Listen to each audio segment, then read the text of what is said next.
Hi, I'm Kel McMillan, and today I'm doing my video presentation of a government official who took bribes and kickbacks, and we're going to look at the ethics in that behavior. So the story goes, a misuse of government resources investigation hit unexpected pay dirt when it uncovered a contractor procurement and bribery scheme.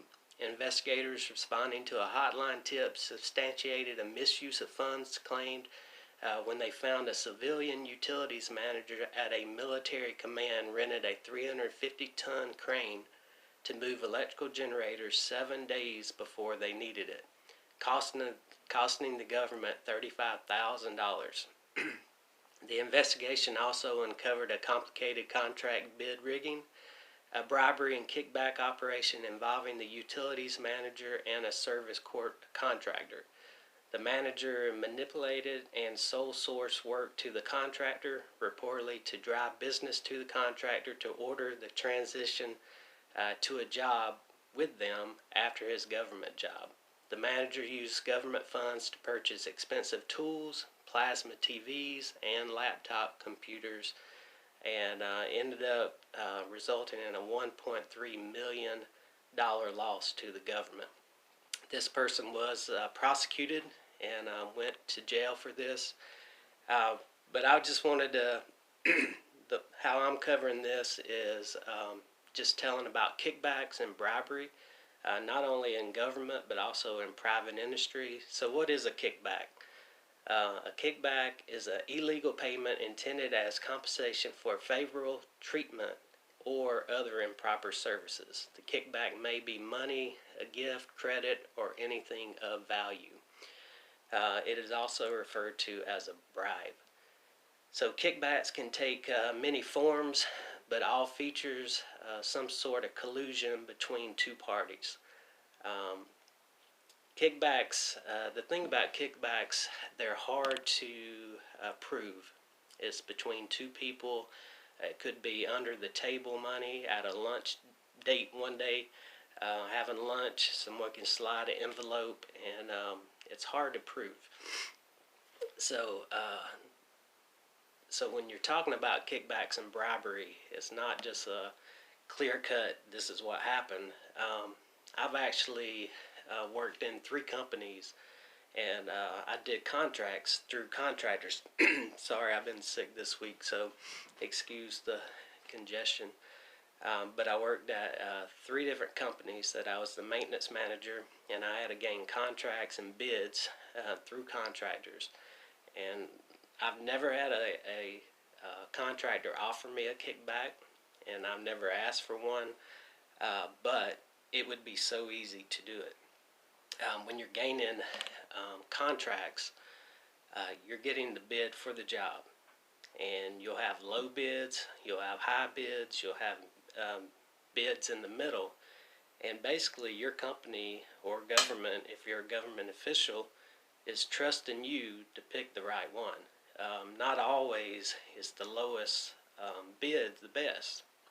They may not have the knowledge or the experience to get the job done the correct way. So you look at a lot of different things.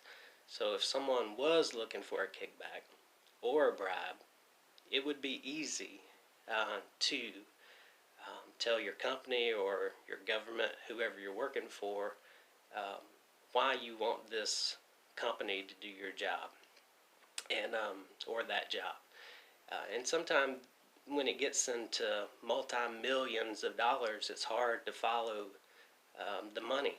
And so they could increase by 10% on $1 million, and I mean that money can come to that person who gave them the contract, and it would go unnoticed. Another job that I had, I was a maintenance planner, worked with contractors all the time. I really liked this one company that I worked for me, and I always wanted them. So it would have been easy to be able to get a kickback from them. I never did it, never asked, they never offered. But there was one guy at the job that it was kind of common knowledge, knew that he took kickbacks. He had a lot of nice things. He made about the same money as the other planners there, but he always had more stuff, and you could just tell his integrity and ethics were not exactly where they needed to be. There was also, at my last job that I worked, you had to put it through a system. All the bids had to go through a system, and there was one guy there that he didn't work in my department, but he was in another part of the mill, and he had family members that were contractors, and he would go into the system, even though he was not contracting them, but he would let them know what the other contracts were that were coming in, so they would know how to bid the jobs. And when you're talking about that kind of stuff, integrity, it's a really gray line, because he's giving them information that other contractors do not have. So some of the common warning signs for kickbacks that you can be looking for if you're suspecting someone getting kickbacks or briberies, they are not doing any competitive bidding.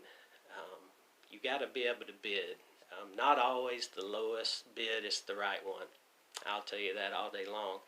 But not always do you go to the same one. Sometimes you need to go to different contractors to keep your costs in line. So if all the lower bids are being ignored and one person is going to the same contractor every single time, that may be a red flag. Lack of appropriate supervision during purchasing process. At my one job, I had to turn in the bids, but it was up to me who I hired. At bigger companies, they have supervisors that look at those things. So if there's a lack of appropriate supervision, that may be a red flag. Higher than average prices for goods or services could be a red flag. A vendor with frequent legal or regulatory problems could be a red flag there. Employees are too friendly with the vendors. You can see that a lot with people in my industry, in private industry, going to lunch, going to ball games, getting stuff from the vendors. So you got to be careful about that, and you're not crossing that line.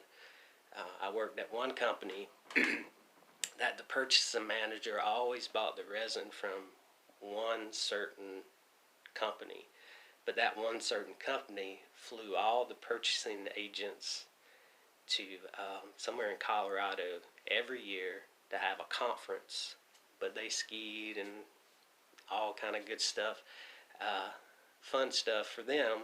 But when you're looking at purchasing from different people, that kind of thing sticks in your mind. Okay, well, I'm going to miss out on that Colorado trip with my wife and family going with me to this conference. So there's a fine line.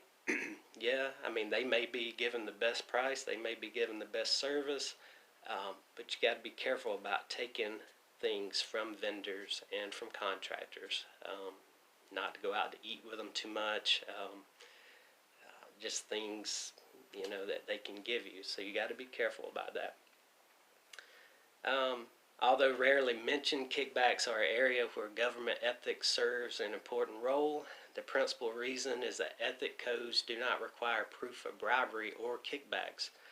So even though it's hard to prove a kickback, the government has said if you're not competitively bidding that contract, then that could be proof that you're not doing your job and that you're taking some kind of bribe or kickback.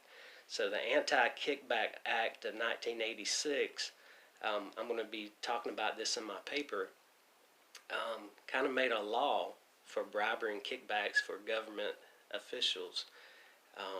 And there's about 5 or 6 things that they go through. And I'm going to talk about them in my paper. And also whistleblowers.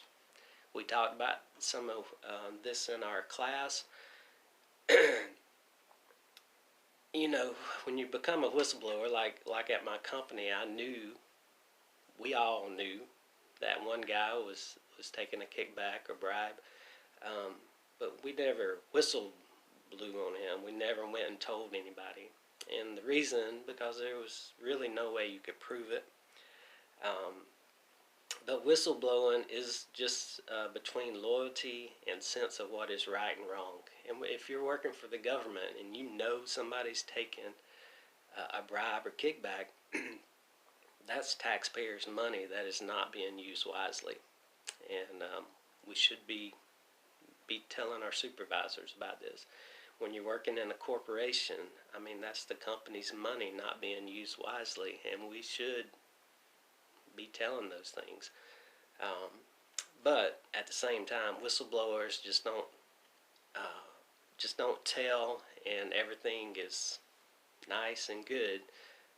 Whistleblowers report real personal damage from their actions, financial security, career, and even their family. Sometimes they lose those things when they step out and they tell, they whistleblow on somebody that may be taking a bribe or a kickback.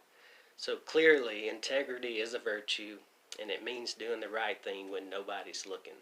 It's easy to take money. It's easy to take it under the table. Nobody would ever know, but that's where integrity comes in.